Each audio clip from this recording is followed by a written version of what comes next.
Ok, alors bienvenue à toutes et à tous, bienvenue dans cette nouvelle vidéo. Donc dans cette vidéo, on va tout simplement faire une analyse, donc une analyse sommaire assez rapide de l'action Hermès. Donc Hermès est une excellente société, une société extrêmement performante, une société qui dispose de très beaux avantages compétitifs, ne serait-ce que l'image de marque. Et, euh, et donc on va faire une analyse assez sommaire donc de l'action Hermès aujourd'hui dans cette vidéo. Donc ça va être une vidéo assez courte. On va juste se concentrer sur les principaux éléments clés à la fois d'un point de vue stratégique et d'un point de vue financier de l'action Hermès. Hermès, c'est une action en or. C'est une action, d'ailleurs pour l'anecdote, c'est ma première position en portefeuille et ce depuis 2018. D'ailleurs, c'est bien voué pour rester ainsi parce que c'est une société qui surperforme la plupart des autres sociétés cotées en bourse, enfin du moins beaucoup, et de très loin l'indice de référence, donc le CAC 40, l'indice phare de la bourse de Paris. Donc, Hermès, c'est une très belle société. Donc, on va tout de suite d'abord commencer par regarder brièvement à quoi ça ressemble d'un point de vue boursier, donc au niveau des graphiques. On va comparer également Hermès, donc on va sans plus attendre, donc Euronext Paris Hermès, donc EPA RMS. Donc très brièvement, si vous utilisez l'outil d'analyse Google Finance, donc très bon outil d'analyse de société en bourse, et pas que de société d'ailleurs, aussi pour le marché d'échange, etc. Donc toutes les sociétés cotées en bourse à Paris, donc vous tapez EPA pour Euronext Paris, deux petits points RMS, donc pour Hermès, MC pour LVMH, etc. Donc ouais, des chandons. Donc Hermès, on va comparer Hermès au CAC 40, donc l'indice phare de la bourse de Paris. On va comparer également Hermès à l'Eurostoxx 600 et à l'Eurostoxx 50 par exemple, qui sont deux grands indices boursiers européens. Donc ça va nous permettre de comparer Hermès avec ses pairs, du moins d'un point de vue des benchmarks, donc des principaux indices boursiers de référence. Et puis bien entendu, on va aussi comparer Hermès à ses pairs au niveau sectoriel, donc c'est-à-dire LVMH dans le secteur du luxe, et puis toujours dans ce secteur-là, également Kering par exemple. On va comparer un petit peu en graphique tout ça. Donc Hermès, d'abord, donc c'est une très grosse société. Faut savoir que Hermès c'est une société qui est mono marque, contrairement à LVMH qui est tout un portefeuille de dizaines de marques dans le secteur du luxe. Kering également plusieurs marques, puisqu'il y a Gucci qui tire essentiellement la croissance, mais évidemment il n'y a pas que Gucci, il y a beaucoup de marques également. Hermès c'est un petit peu un pur player dans le secteur du luxe, parce que, enfin c'est le cas tout simplement parce que euh, c'est vraiment une société qui est monomarque et c'est une société qui a des très belles performances en bourse. Donc Hermès, brièvement, c'est quand même une société qui pèse 246 milliards d'euros de capitalisation boursière, donc c'est considérable. C'est à peu près comparable avec des sociétés. C'est beaucoup plus gros que Kering par exemple, qu'on va voir un petit peu après aussi. Et c'est à peu près comparable avec LVMH, qui est également une très très grosse société, bien entendu, vous connaissez probablement. Donc Hermès, faut savoir que au cours des quelques dernières années, c'est une société. J'ai connu Hermès quand Hermès pesait à peine 35 milliards en bourse. Donc c'est-à-dire presque 10 fois moins. Aujourd'hui, Hermès, c'est plus de 200 milliards de dollars. Enfin, c'est plus de 200 milliards de dollars, mais c'est aussi plus de 200 milliards d'euros de capitalisation boursière. C'est considérable. Donc, une action Hermès, j'ai connu également l'action Hermès quand elle valait beaucoup moins, donc plutôt 400, 500 euros. Aujourd'hui, bien sûr, faut plus rêver que ça n'arrive, puisque de toute façon, l'action Hermès, c'est une action qui coûte très cher. Il faut savoir que Hermès, c'est une société qui ne fera pas de stock split, donc de division d'actions, du moins c'est très peu vraisemblable. C'est vraiment très peu probable. Hermès, on va voir ça un petit peu après, mais c'est une société en commandite par action, contrairement à LVMH qui est une société européenne, Kering qui est une société anonyme, si je me trompe pas du moins. Donc Hermès, c'est une société du secteur du luxe, ça vous l'aurez compris je pense, qui pèse plus de 200 milliards d'euros de capitalisation boursière, et une seule action Hermès, c'est plus de 2000 euros. Alors, Hermès, c'est une valeur de croissance. Donc, brièvement, on va regarder quand même ce que ça donne depuis le début de l'année, sur un an et sur 5 ans. Hermès, c'est une très, très, très belle société. Il faut savoir que Hermès est en positif depuis le début de l'année, de très peu, 2,35%, mais on va voir après en graphique que c'est beaucoup plus que Kering. Déjà, on le voit ici, 31% de baisse pour Kering. LVMH, c'est à peu près 20% de baisse. Hermès est dans le vert, hein, tout simplement, depuis le début de l'année. Donc depuis le 2 janvier, et sur un an, Hermès, bon, c'est à peu près pareil, ça n'a pas beaucoup bougé, et sur 5 ans, Hermès, c'est plus 243%. Même avant de prendre d'autres graphiques, on va tout simplement comparer ça à Apple. Donc certes, Apple est coté en dollars américains, donc attention, là, je compare des euros et des dollars. Néanmoins, on va comparer ça à Apple pour voir juste un petit peu. Donc, faut savoir que Apple, c'est une société qui est très performante en bourse. Très très performante en bourse. Et bien regardez sur 5 ans, avec Hermès, pourtant c'est purement dans le secteur du luxe. Apple s'est beaucoup tertiarisé sur les 10 dernières années. Hermès, c'est le secteur du luxe. c'est dans la vente de produits physiques et vous faites mieux en performance avec Hermès qu'avec Apple. Pourtant, les deux sociétés sont très très performantes. Donc, sans plus attendre, on va comparer Hermès. Donc, alors, le graphique à très long terme, je vous passe les détails parce que c'est une très très belle société. Dans tous les cas, vous faites des performances mirifiques, absolument incroyables. Donc, on va comparer sur 5 ans Hermès avec... on va comparer déjà au CAC 40. Donc, on va comparer le CAC 40... mince, pardon. Non... dividende non réinvesti, donc ça va être le CAC 40 que tout le monde connaît.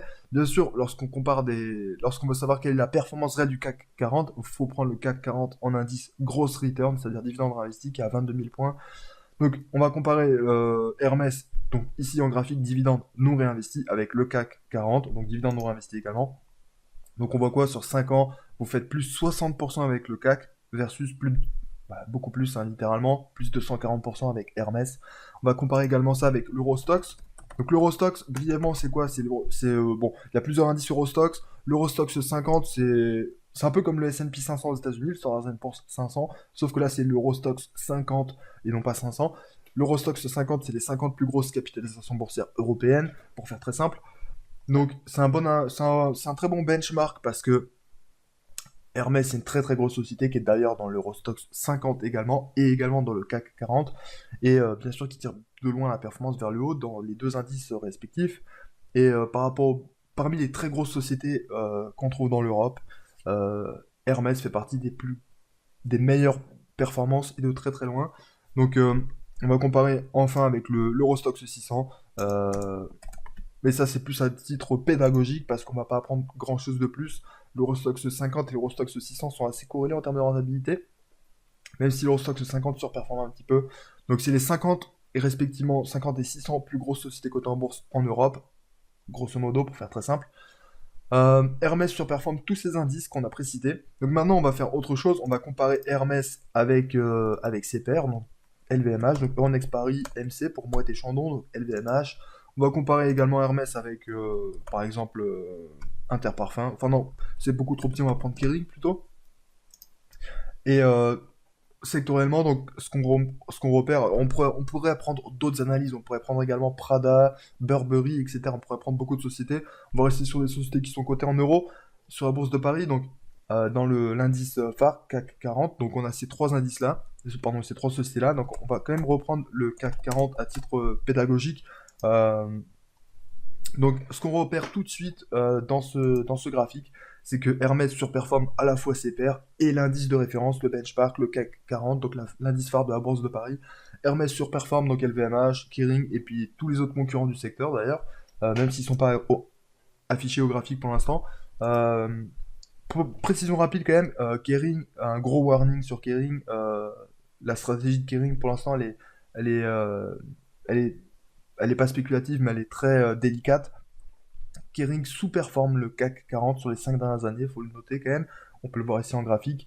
LVMH très légèrement. Alors, LVMH est très touché. Il faut savoir qu'LVMH a une grosse partie du chiffre d'affaires qui est aux États-Unis.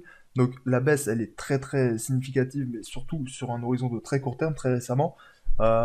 Néanmoins, Hermès, c'est vraiment le pure player du luxe, monomarque qui surperforme tous ses concurrents, qui surperforme les indices de référence et qui dispose de marges supérieures à la concurrence. Les marges d'Hermès, on verra ça dans quelques instants, mais elles sont absolument colossales. Elles sont bien supérieures à celles de Kering, bien supérieures à celles de LVMH également, qui sont déjà très bien. Mais les marges de Hermès sont tout à fait colossales, elles sont vraiment très belles. C'est vraiment un havre de paix. Hermès, c'est une des plus belles sociétés dans lesquelles investir, je pense. Donc tout de suite, on va regarder un petit peu plus en détail Hermès, donc la société Hermès. Donc, alors Zone Bourse c'est très bien, juste pour anecdote, si vous connaissez Zone Bourse, ça fait des années que j'utilise Zone Bourse, néanmoins, vous pouvez pas utiliser beaucoup Zone Bourse. Si vous chargez la page 5 fois, c'est fini. Donc, on va taper Hermès en espérant que ça marche. Donc, Hermès. Donc, la société Hermès, on va regarder rapidement le profil. Alors, il faut savoir que Hermès, c'est une société en commandite par action. Donc, vous allez peut-être me dire c'est quoi ça, etc. Bref, Hermès, ce qu'il faut comprendre, le fait que ça soit une société en commandite par action, il y a vraiment deux types d'associés dans le capital de Hermès. Donc, il y a des commandités et des commanditaires. C'est vraiment le principe des sociétés en commandite. Je vais passer quand même les détails techniques, mais en tout cas, il faut savoir qu'avec Hermès, lorsque vous achetez une action Hermès, vous êtes commanditaire. Bref, ça va pas vous changer grand-chose si vous achetez déjà des actions. Mais surtout, ce qu'il faut comprendre, c'est que vous avez un droit politique qui est très faible. C'est-à-dire que le droit de vote en Assemblée générale euh, sera insignifiant par rapport au droit de vote de l'organe de gouvernement, enfin, voilà, des commandités, donc c'est-à-dire bon, la famille historique de Hermès. Néanmoins, vous avez toujours votre droit financier, donc le droit à dividende, et, euh, et la structure des sociétés en commandite est telle que, bien entendu, en contrepartie de l'avantage en termes de gouvernance des commandités, leur responsabilité est indéfinie en cas de difficulté par rapport à la société. Donc, le fait que Hermès soit une société en commandite, une SCA, une société en commandite par action, je fais juste cette précision, c'est une bonne chose, probablement, dans la mesure où ça incite bien sûr tout simplement l'organe de gestion de Hermès euh, à faire un très bon boulot, parce que forcément ça implique des risques supérieurs par rapport à des sociétés anonymes où la perte peut être au plus tout simplement des montants investis. Donc pour les commandités de Hermès, donc c'est vraiment une structure très singulière, très particulière, mais bon, c'est le principe des sociétés en commandite. Pour les commandités de Hermès, donc en l'occurrence, c'est la famille historique de Hermès, la responsabilité, elle est plus importante, euh, elle est très importante, tout simplement, même si bien sûr, à des montages, etc., le premier associé, c'est une société, une SASU, etc. Bon, je vais passer un peu le détail de la structure actionnariale de Hermès. Néanmoins, Hermès, donc pour vous, ça change rien si vous êtes actionnaire tout comme moi, puisque de toute façon, vous achetez une action. Donc, une action très chère d'ailleurs, 2355 € au moment où je tourne cette vidéo. Donc, c'est vraiment très onéreux. Bref, le business model de Hermès, donc on va, sans transition, on passe sur le business model de Hermès, ensuite on va voir les ratios financiers, les principaux éléments clés au niveau du bilan, du compte de résultat, et puis aussi des valorisations boursières. Donc, Hermès, comme je disais juste avant, c'est une société qui est monomarque. Donc c'est pas comme LVMH où il y a toute une gamme. Alors déjà, LVMH, il y a 6 métiers différents.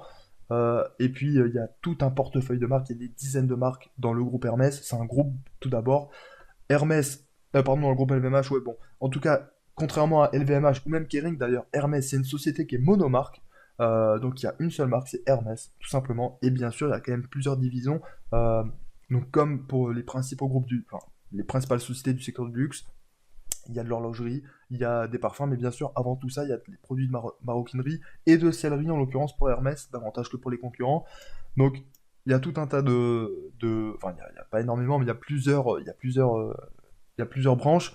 Bien entendu, les produits de maroquinerie, de mode, de sellerie, c'est les principaux, voilà, pour les sociétés du secteur du luxe, généralement, c'est ça qui rapporte le plus de chiffre d'affaires et de résultats nets. Euh, mais bon, comme toutes les autres marques du luxe, Hermès, même si c'est une monomarque, a plusieurs gammes de produits, et ça va également dans les parfums, etc. Même si c'est marginal, 3,5% du chiffre d'affaires. Donc, Hermès, très brièvement, vous comprenez une chose, c'est que si on regarde rapidement on va regarder rapidement le PER d'Hermès, donc le ratio course-bénéfice, il faut savoir que Hermès, c'est une société qui est constamment survalorisée. Souvent on entend ça, mais en tout cas, vous ne trouverez très probablement pas Hermès avec un PER, donc un ratio cours-sur-bénéfice, inférieur à 40-45.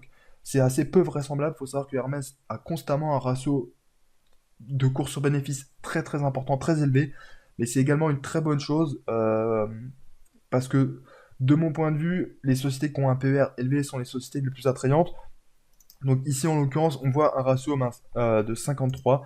Donc c'est marqué ici 53,68. Donc c'est le ratio cours sur bénéfice. Donc voilà, on paye Hermès à peu près 53,6 fois les bénéfices, ce qui est considérable. Mais néanmoins, si on compare ça à Kering, qui a un ratio cours sur bénéfice qui est probablement bien moindre, on a un ratio cours sur bénéfice de 17 pour Kering, mais une performance qui est aussi bien moindre. Donc il faut savoir que un ratio cours sur bénéfice élevé n'est pas forcément une mauvaise chose. Par contre, il faut bien interpréter le PER, ce ratio-là, puisque de toute façon, le bénéfice peut être très très faible, voire négatif dans certains cas, donc on peut même pas analyser quoi que ce soit. Mais si le cours boursier reste stable et le bénéfice s'écroule, le PER explose à la hausse aussi. Donc il faut toujours être très alerte par rapport aux explications du PER élevé. Donc ici en l'occurrence, le bénéfice ne s'écroule pas pour Hermès, c'est un bénéfice considérable. On va regarder ça d'ici quelques instants. Donc bon, pour la structure du chiffre d'affaires et de Hermès, je vais pas rentrer trop dans les détails. Pour la structure actionnariale, je pense que j'ai donné les principaux éléments clés. Mais néanmoins, on peut quand même regarder rapidement l'actionnariat d'Hermès. Donc, on va avoir la holding H51. Donc, je passe un peu les détails parce que c'est pas forcément très pertinent, mais c'est la famille Hermès, autrement dit, qui détient 2 tiers du capital. Euh, Et ensuite, on a un actionnariat pardon, qui est relativement atomisé, sachant que voilà, les trois premiers actionnaires concentrent à peu près plus de 70% du chiffre des actions. Et après, on a vraiment un actionnariat qui est très très très largement atomisé.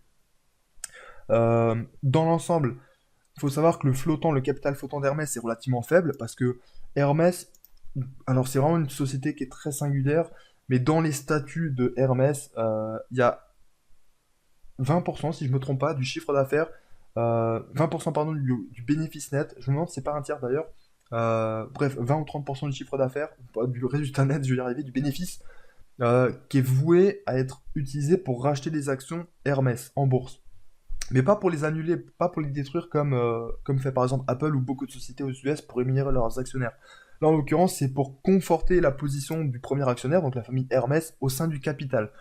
Donc, bon, l'effet reste que le capital flottant diminue dans le temps. Donc, le capital flottant, c'est la proportion des actions qui sont réellement négociables en bourse, qui sont disponibles pour la négociation en bourse.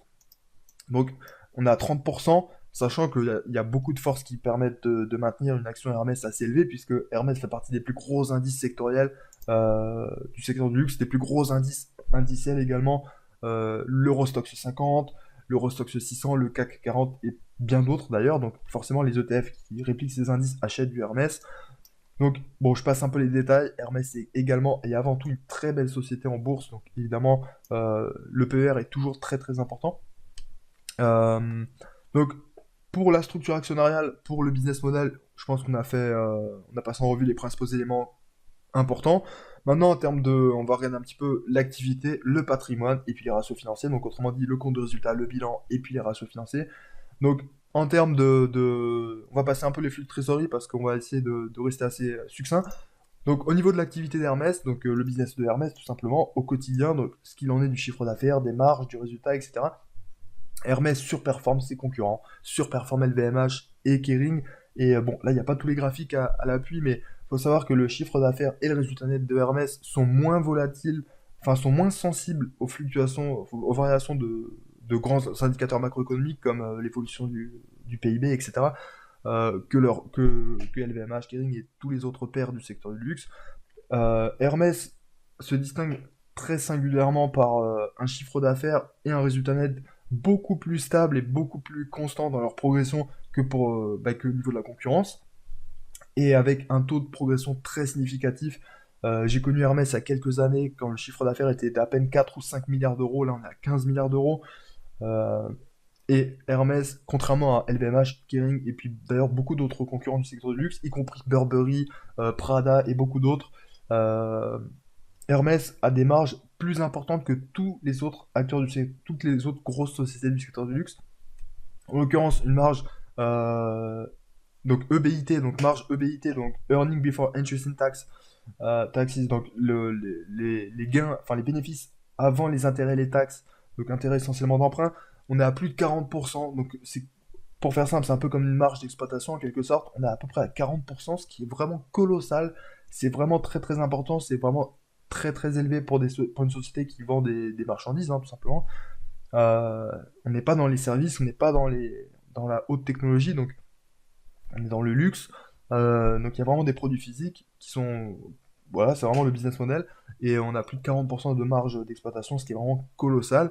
Donc j'ai passé sur beaucoup d'informations sur le compte de résultat, mais néanmoins, rapidement, on peut tout simplement jeter un chiffre d'affaires. Donc le chiffre d'affaires a quasiment, enfin pas triplé, mais a fait en gros fois 2,5 en 4 ans. Donc entre 2020 et 2024, on passe de 6,4 milliards à 15,2 milliards d'euros.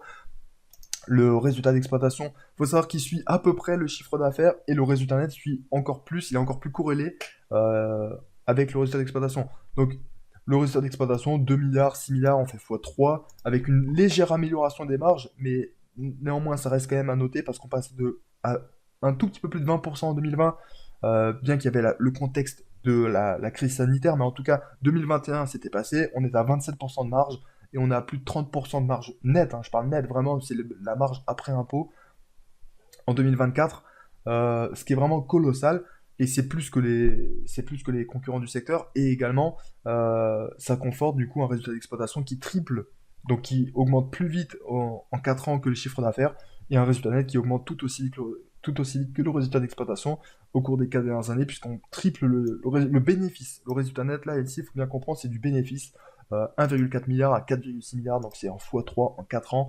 Et donc, tout ça sans programme de rachat d'actions qui vise à réduire le nombre d'actions dans le capital. Euh, donc, évidemment, tout ça, ça se traduit, comme on l'a vu juste avant, par une performance en bourse qui est absolument colossale, qui est exceptionnelle, et un bénéfice par action donc, qui est tout à fait merveilleux. Donc, 13,27 euros en 2020 et 43,93 euros en 2024. C'est une progression absolument invraisemblable, particulièrement importante. Et évidemment, ça se traduit par un PER, comme on l'a vu, extrêmement élevé. Mais Hermès, c'est vraiment une très très belle valeur. C'est presque une valeur refuge finalement. C'est une très très belle société. C'est une société qui est très bien gérée également. Il faut savoir que Hermès, contrairement à beaucoup de sociétés aux États-Unis comme Apple, Microsoft, etc., ne fait pas de programme de rachat d'actions en vue d'annuler les actions. Donc il n'y a pas un effet relutif de cette manière-là. En revanche, Hermès a beaucoup de programmes de rachat d'actions en vue de. Alors, au bénéfice de la holding H51, donc qu'on a vu rapidement à l'actionnariat précédemment. Donc le nombre d'actions qui sont dans le capital d'Hermès ne varie pas, enfin varie de quelques dizaines à la limite tous les ans en fonction de programmes en fonction de l'exercice de stock options ou pas par les dirigeants, mais enfin en tout cas, sinon le nombre d'actions est à peu près, pour faire très simple, hein, vraiment très très simple, à peu près 100 000, 105 000 je crois de mémoire, donc c'est assez simple hein, finalement. Vous faites 105 000 fois 2300 euros et puis vous avez la capitalisation, enfin, ou même vous faites 100 000 fois 2355 euros, vous avez la capitalisation boursière, donc 240 milliards de capitalisation boursière de Hermès. Mais en tout cas, voilà, il n'y a pas forcément d'effet lié à ça, il n'y a même pas du tout. Donc la progression, là, c'est vraiment une progression qui est organique. Il n'y a pas forcément de rachat ou de croissance externe avec Hermès. Je rappelle que c'est vraiment une société qui est monomarque. Donc c'est la marque Hermès, mais il n'y a pas de croissance externe, pas des rachats. C'est vraiment de la croissance organique. Il n'y a pas de rachat de concurrents, etc. Comme par exemple chez LVMH. Donc c'est vraiment une croissance organique qui est absolument colossale. Elle est vraiment juste la croissance. Alors déjà la croissance de Hermès, qui est, qui est pour le coup réellement organique, elle est supérieure à la croissance par exemple de LVMH qui est à la fois organique et externe, parce qu'il y a aussi beaucoup de rachats de marques externes. Donc, et c'est pareil pour Kering. Donc ici on va passer maintenant au, donc le bénéfice par action rapidement, il évolue donc plus ou moins sensiblement de la même manière que le bénéfice tout court, puisqu'il n'y a pas forcément de variation du nombre d'actions en circulation dans le capital. Et ensuite, donc je passe un petit peu la plupart des éléments ici de cette rubrique. Néanmoins, bon, on a vu les principaux éléments clés. L'important, c'est vraiment une croissance du chiffre d'affaires qui est à peu près stable et qui est très soutenue. Une variation du chiffre d'affaires et du résultat net qui est pas trop importante, qui est qui est finalement assez indépendante des évolutions des cycles économiques, des marges colossales, vraiment très colossales. Donc ça, c'est vraiment les informations importantes pour faire très très court au niveau de l'activité d'Hermès, donc du compte de résultat. D'un point de vue bilanciel, donc le bilan, c'est le patrimoine, je rappelle quand même, d'une entreprise. Au niveau du bilan, je vais passer beaucoup d'éléments, mais ce qu'il faut comprendre, c'est que Hermès a un autre avantage qui se traduit pas forcément de manière très visible à première vue, mais Hermès a énormément de liquidités. Donc peut-être qu'on va le voir quelque part en graphique, je sais pas trop. L'interface de zone bourse a beaucoup évolué au cours des derniers mois, je pense. Mais en tout cas, bon, trésorerie équivalent, voilà, ça va être un peu plus clair.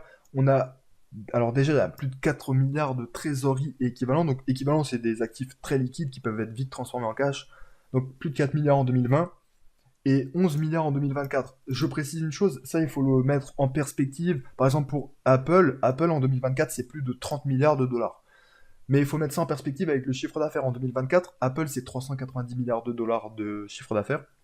Ici, en trésorerie, il y a 11 milliards, ce qui est déjà beaucoup, c'est vraiment très très important, c'est considérable. 11 milliards de trésorerie pour Hermès, à mettre en comparaison avec à peu près 15 milliards, 15,17 milliards de chiffre d'affaires. Donc, il faut comprendre que sur une année, enfin, après, il y a une partie du. Voilà, à chaque fois, il y a un report en avant de trésorerie, bien entendu, mais faut bien comprendre une chose, c'est que tout simplement, l'actif très liquide immédiatement, du moins le cash, tout simplement, et équivalent de Hermès, représente à peu près chaque année presque l'équivalent du chiffre d'affaires de l'année dite. Donc, la même année, vous avez vous prenez le chiffre d'affaires, 80% du chiffre d'affaires, c'est à peu près l'équivalent dont dispose Hermès en trésorerie et équivalent. Donc c'est une marge de sécurité qui est très significative. Donc pour faire très simple, la marge de sécurité, c'est un peu comme la cartouche ou le joker pour une société. Donc là, c'est un retournement de cycle, ou s'il y a un problème économique significatif ou durable, comme une guerre commerciale qui s'éternise, Hermès a plus de 10 milliards de trésorerie équivalent pour faire face, tout simplement. Et en plus, Hermès, c'est une société qui est moins sensible à, à la conjoncture économique en général, et en plus qui a des marges très très confortables. Donc, euh, donc c'est une très belle société. Je passe un peu les détails sur l'actif, le passif. Quoi qu'il en soit, je pense qu'il paraît judicieux de retenir, c'est qu'Hermès, c'est une société qui a très peu de dettes. Donc voilà, il faut comprendre que Hermès, c'est une société qui fait plus de 15 milliards 2024. Mais c'est pareil pour les années précédentes. 2024, plus de 15 milliards de chiffre d'affaires. Euh, des sommes colossales en trésorerie et 61 millions de dettes. Donc c'est la dette à long terme. Mais si on prend toute la dette, on est vraiment sur des sommes qui sont tout à fait raisonnables. On a aucun élément qui permet d'avoir un ratio dette sur capitaux propres, par exemple, qui est juste trop important. On est vraiment sur des niveaux d'endettement qui sont tout à fait faibles, tout à fait raisonnables, de très très loin, très raisonnables même. Et il y a un levier opérationnel qui est tout à fait correct. Donc on n'a vraiment aucun problème de solvabilité au niveau du bilan d'Hermès.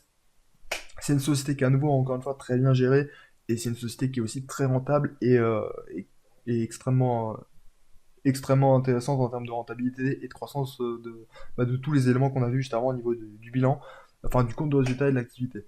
Donc même au niveau bilanciel, comme on peut le voir, c'est tout à fait raisonnable, et c'est une société qui est très très bien gérée, et je ne sais pas si on peut le voir ici, mais le cash flow, le free cash flow d'Hermès, parce qu'il faut distinguer plusieurs choses. Il y a le résultat d'Hermès, le bénéfice en l'occurrence, mais il y a aussi le cash flow d'Hermès. Le cash flow d'Hermès est particulièrement intéressant également. Donc, bon, je sais pas où on peut le voir ici, mais euh, en tout cas, bon, je sais que c'est une information qui est assez connue. Ensuite, on va regarder quand même Hermès en termes de ratio financier, parce que est-ce que Hermès c'est une bonne société dans laquelle investir? Donc je pense que oui, personnellement. C'est une société que j'ai en portefeuille depuis des années, vraiment des années, ça date de la décennie précédente pour dire. Ok, donc on va faire autrement, on va aller par exemple sur Microsoft Edge. Alors, on va taper, on va par exemple, alors c'est un petit peu long, je m'excuse, on va y arriver, hein. Alors, on va aller vite fait sur, ok, on va y arriver, on va y arriver. On va aller rapidement sur Microsoft Edge et on va finir on va finir tout simplement cette vidéo. Donc au niveau des ratios financiers d'Hermès, tout accepté, on est ok. Des ratios financiers d'Hermès, on l'a vu précédemment, Hermès c'est une société qui se paye très cher, c'est une société qui se paye très très cher. On a un PER qui a plus de 50. Alors si je peux le trouver, j'ai vraiment du mal avec la nouvelle interface Zone Bourse, mais c'est une société qui se paye extrêmement cher. Donc on a vu un PER à plus de 50. Ok, bon, je trouve pas rapidement, mais on l'a vu tout à l'heure. Ici, PER à 53,68. Et même si on fait une analyse du ratio valeur d'entreprise sur EBITDA, par exemple, on a quand même des ratios qui sont extrêmement élevés. Néanmoins, petite précision, le ratio cours sur bénéfice que vous voyez ici, 53, 54, il prend en compte tous les éléments qu'on a cités, donc c'est-à-dire le fait qu'Hermès monomarque enfin, a une croissance organique qui est bien supérieure à la croissance de groupes comme LVMH, Kering, a des marges bien plus importantes, une montagne de liquidités, aucune dette. Parce qu'encore une fois, le ratio cours-bénéfice, on prend en compte le cours boursier ou la capitalisation boursière et le bénéfice ou le résultat net. Mais encore faut-il garder en tête que Hermès a aussi des milliards d'euros de liquidités. Parce que ça, on le voit pas forcément dans le ratio cours-bénéfice, mais c'est à prendre en compte également. Donc potentiellement, si on prend les 15 milliards, ou je sais plus combien de milliards Si on prend les 10 milliards de trésorerie dont dispose Hermès et qu'on les divise par le nombre d'actions, on peut rajouter potentiellement, virtuellement, ça à chaque action, enfin un certain montant de bénéfices à chaque action, et donc évidemment ça pourrait faire baisser un petit peu le ratio cours sur bénéfice. Faut être très vigilant avec le ratio cours sur bénéfice, faut bien l'interpréter de la bonne manière. Néanmoins, il faut savoir que malgré ce ratio PER très élevé pour Hermès, c'est une société qui est particulièrement attrayante. même finalement, si vous investissez à un horizon de plusieurs années, pardon, voire de la décennie, potentiellement, ça peut être extrêmement intéressant d'acheter Hermès, même à un PER de 50 ou 60. Faut savoir que le PER d'Hermès, lorsque Hermès était par exemple coté à peu près à 600 euros, je me souviens comme si c'était hier, même si c'était il y a 5 ans, 4 ou 5 ans, le PER était déjà à 45, 50, 55, et il y avait un petit peu moins de liquidité dans l'actif circulant d'Hermès. Donc il faut savoir que vous trouverez pas Hermès avec le PER de Kering, vous trouvez pas non plus Hermès avec le PER de LVMH pour l'instant. Euh, Hermès, c'est une société qui a un PER qui est chroniquement très élevé, mais c'est aussi une société qui justifie, enfin, pour laquelle c'est justifié. Et malgré le PER qui est assez élevé, c'est quand même une société, si la question maintenant qu'on se pose pour conclure cette vidéo, c'est est-ce qu'il faut investir dans l'action Hermès, oui ou non? Je dirais quand même que oui, à partir du moment où vous avez un horizon de placement qui est assez lointain, comme 5 ou plus années, l'horizon de la décennie, c'est parfait.